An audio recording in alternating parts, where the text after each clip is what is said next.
Merci Nabino pour vous qui est belé na tina na kolanda magazine chrétien na lingala. Topesi bino mbote bisika wapi ezwami bino pe to tombeli. Bon anniversaire na ba mama nyonso o bazali kolanda biso. Alors to refongola magazine na biso na élément oyo. Mama Véronique Kalima, responsable ya département ya ba mama ya église ya Mangembo Bandalungwa, abengisi ba mama nyonso mokolo ya mercredi 8 mars na 17h. Kasi na milulu yango, Révérend Espérance Mbakadi akozala na pona 7 minutes ya pamba pe ayebisi na ba mama nyonso bayana mutu na butena ya mai. Le 8 mars ya lelo ezalaki ya koyinda na Mangembo Bet Spirit bakunda sister bazalaki wana pona ba louange pe adoration. Bolanda ndenge leki. Le 8 mars ya lelo ezalaki somo na Mangembo Bet Peret, ba mama bazalaki wana ebele pona kokumisa Nzambe elongo na bakunda sister. Na boye ezalaki penza esengo mingi pona la fille des prophètes, Mama Blandine Teka. Tomonaka le 8 mars, tomonaka soki tokomi ba 16h ba 15h, ba bar etondi. Tomonaka bato musique basangani, bato ba club. Mais biso toponaki tongola le 8 mars pour to célébrer Nzambe. Message on a connu qu'on peut ça là-bas maman nyonso oyo lelo alobi d'abord Dieu ndenge dadi espérance notre père à terre abiso au commencement Dieu oya bandi na Nzambe lelo abimi pambate Nzamba sali yebo lamo ebele Nzamba pamboli ba maman na tongo lelo ba maman nyonso ba yaki wana lobi na bino vous êtes bénis et vous êtes les bénis de l'Éternel. Ba mama bazalaki wana bango pe balobi pona tina na milulu yango. Moi si et c'est la vision. Alors vision de ekosala ke akoma na destination mission o tozango yango wana olongola abota na biso bandako na biso na ba état na ba vie o tozango enfin que toko ko transformer la vie ya ba famille na biso par rapport à vision ya on ekosala ke tokomisa ba famille la vie na esika onzambe abomiseli biso kokangama surtout na Yesu parce que c'est lui la source. Ndenge moka lobi sans moi vous ne pouvez rien faire. C'est vrai, les mamans sont en train de commémorer journée des droits de la femme, journée internationale des droits de la femme, oui. Elles veulent revendiquer leurs droits, oui. Mais dans tout cela, il y a Jésus-Christ qui est le socle. Parce que même si on vit, même si on réclame les droits, même si on veut être en égalité avec qui que ce soit, surtout avec l'homme, mais au préalable, il y a d'abord Dieu. Normalement, date le 8 mars, la plupart des femmes, en fait, sinon peut-être la majorité, il y a deux fois importance même, il y a journée en côté. Journée le 8 mars, mingi pona base c'est comme journée à Liputa. En fait, et comme le rôle là, surtout l'obito définir en comme le rôle là, le 8 mars égale Liputa. Le 8 mars égale ba jouissance, mort de fois les gens ne comprennent même pas sens. Il y a le 8 mars wana. Mais cette fois-ci, nous sommes dit biso toza ban alliance, toroye ko se comporter ndé mona ba mama nyosote parce que biso nous avons la connaissance. Et tolobi liberté à solo, émancipation à solo, biso tozwa ngo na ikulusu, tozwa ngo mukolo ba célébrer le 8 mars. Biso tozaki déjà affranchi depuis la croix de Golgotha. Yango biso tolobi lelo biso tobi te biso au commencement Dieu. To banana ko célébrer Nzambe et puis le reste après. Naboye le 8 mars ezakaka mokolo ya liputa te kasi eza mokolo moko ya kozongisa na mabanzo pona ba valeur o etali kibomwasi kasi elongo na Yesu nde ba mama bakolonga. Dédicace ya etumbelo ya église ya Mangembo Mimosa et salemaki dimanche 5 mars 2023 elongo na patriarche évêque Espérance Mbakadi bolanda nini lekaki kuna.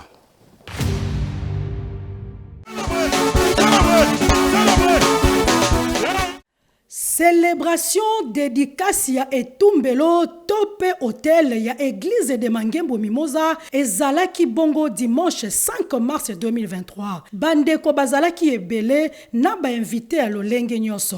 Kasi naboye le patriarche Espérance Mbakadi ye azalaki wana pona kosopa mafuta et santo pe ba déclaration à lolenge nyonso. Pour dévoiler le lieu très saint qui va donner l'accès à nous tous en ce lieu, pour faire quoi que ce soit.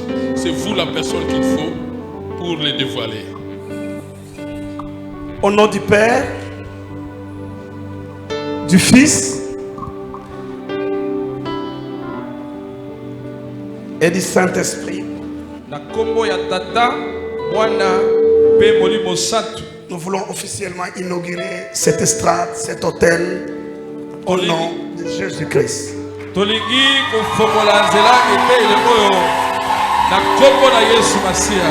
Kalarandi kabrato morobo shenda, larandi kabranda basokara, kalamarandi sabrato.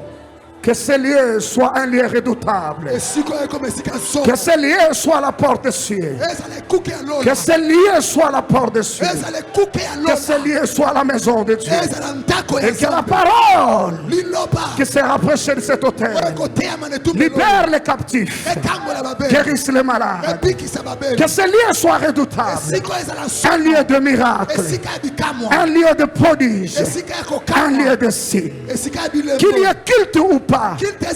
Tout celui qui viendra enseigner et qui croira ses genoux, que le Dieu de cieux les rencontre.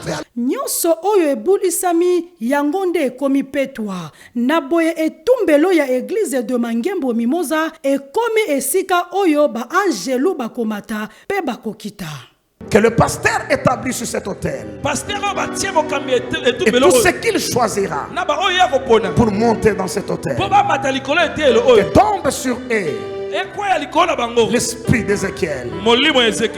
Kaka na cadre ya dédicace ya etumbelo ya Mangembo Mimosa, pasteur Matulu ye na bandimi na ye nyonso bazangaki maloba te pona koloba na tina na yango.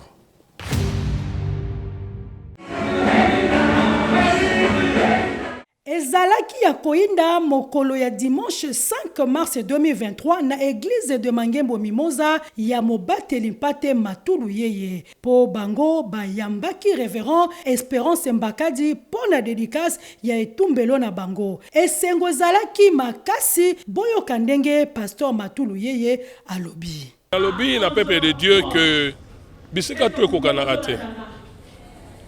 Au moins, on a même na ba route, na ba bisike belé accident ça maka sika on. C'est-à-dire ba dédié sika on na ba accident makila ba tuetanga. Mais oyo, eza dédicace satanique té, eza dédicace divine.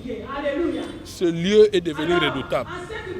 Que quand ils ont un problème, même s'il n'y a pas culte, un hôtel, c'est un aéroport des esprits.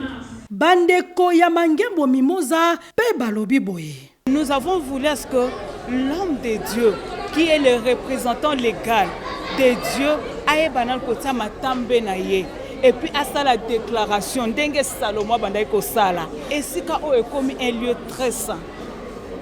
Et si ka oyo ezui image mususu. Et si ka oyo est comme un lieu saint. Zamba sala kaka oya bombi pona biso na 2023 oyo. Lelo na na ultima tadi na urgemment pour nango. Alors je suis très content, c'est très bien passé. Vraiment je suis béni. Merci beaucoup. Nazana esengo moko eleka. Pona mukolo lelo premièrement Dieu nous a fait grâce. Depuis que Mimosa Mangembo et Mimosa Mangembo tos yambana nous les patriarches te, to yambana nous les pasteurs Espérance Mbakadi te, to yambana nous papa nabiso te katikati na oesika. Mais aujourd'hui ce matin notre père est venu inaugurer extrade nabiso to sepeli nazane sengo na kata motema. Oyo papa lobi na hôtel oyo et sepeli sibiso surtout bala Mimosa. Biso pesi ko tozo mona papa na kati na ndaku na ye. Avant, on venait les chercher, mais maintenant notre papa va nous attendre ici. Eh, boyende zalaka. Soki papa aye nandaku nzala nyonso esilaka. Lolenge bana ya Mangembo Mimosa nzala na bango esili po papa zalaki wana.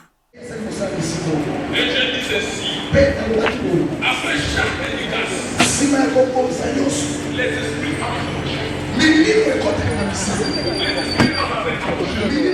Clôture ya milulu ya Anuka et silaki mokolo ya dimanche 5 mars 2023. Bolanda louange pe adoration o ezalaki kuna. Signe cela. Ils tomberont sous ton pouvoir. Anuka 2023 et Silaki Mokolo ya dimanche 5 mars 2023 na boye bazalaki na prolongation ya poso moko kasi bandeko bazalaki wana ebele na église Porte des Cieux. Prophète Joël Francis Tatu Yemoko atambwisaki masolo louange pe adoration ya kafu kafu bandeko balobi boye. La vérité vraiment 40 jours na expérimenté que nzamba zali bato ebele baboye senga ba décourager kinga ote prophète azala boye sur on a tout na bango est-ce que bokenda église pour na prophète to pour na nzambe après tinga mona na expérimenter liboko nzambe na inviter pe bato ana bando douter ba mo ba lobi vraiment que bandimi que te awa vraiment nzamba azala yango vraiment nzamba kumanga mona ziba kombe belle la famille et comment on a un niveau où perd sa tension et comment on a point au coup. Mais grâce à ma prière, on a un nzambe na biso. C'est bien, merci. 40 jours, et ça passé, et ça facilité. Koko mape ko siko banda pe ko sili satina suka boy et ça kaka grâce à nzambe et ça ngolu à nzambe peut aussi si on a kembo bino moni ba image ndengeleki nzambe vraiment zaki au rendez-vous et sur ça nous savons que le Seigneur nous fera énormément du bien. Prochaine édition ekoya bozangate ba oborata ki borate makasi. Mais comme on dit que mieux vaut la fin d'une chose que son commencement. J'espère que pasteur Nabiso dadi Nabiso parce Nabiso semaine additionnelle donc boya l'addition donc ne ratez pas, venez vivre à la main de Dieu. Anuka 2023 et Sili Kasima Solo na yango et Silité Pambate Mama Nalikambo na yango association Ezaka Kakoko Bakuna na église Porte des Cieux Kasibandeko ba pesi rendez-vous pour Nambula Oyo Ezakoya. Soki olingi basunga yo na ba service lokola protocole sécurité service traiteur pe misusu agence Amour Plus eza na pona bino. Agence Amour Plus a tient à disposition la biso bas service lokola protocole sécurité service traiteur pe misusu pona ko sunga pe ko assurer ba manifestation lokola conférence séminaire deuil mariage pe makambo ebele. Natina na yango responsable ya agence Amour Plus ye alobi boye. Agence Amour Plus ezali agence nini? Agence Amour Plus ezali agence moko ou ezali ko sunga bino nyonso ba congolais nyonso na ba événement pe ba manifestation na bino nyonso. Soko za na événement moko za na manifestation lokola fête ko bongisa conférence, ezala uzana matanga, ezala uzana activité nini ezala politique, ezala ba activité na l'église. Benga biso ko exister te agence Amour to ko sa elo musala kitoko penza malamu penza na mbongo ya mukie musalo musala kitoko makasi ko kabulaka ba invitation toza na protocole VIP toza na na sécurité to pesa ba formation toza na yambi to yambaka bato na ndenge moko penza o ezaba bisika mingi te toza na lolenge moko ko yambela bato epesa na bato esengo ezala bato ngo bazali ya catégorie nini donc bobenga biso ba na pona agence Amour ndenge na article ba boko sepela na ba misala nyoso to pesa ka batu to ko sela bino makambo ngo musala ngo ndenge sengeli pona bozo biso boko zo biso na numéro na 097 036 16 15 wana ndé numéro na biso ya WhatsApp to boko kipe ko benga biso na 081 20 69 293 Matondo Mingi. Ndeko, pour la réussite ya ba activité na yo benga agence Plus et bongo bango bako sale la yo mosala kitoko. Yesu aza mokonzi pe mobikisi na biso yango elingaka kolakisa ete magazine chrétien na biso ya lingala ekomi na suka. Me ya mboto silisa bolanda nini o makomi elobi na biso na pokwa na lelo.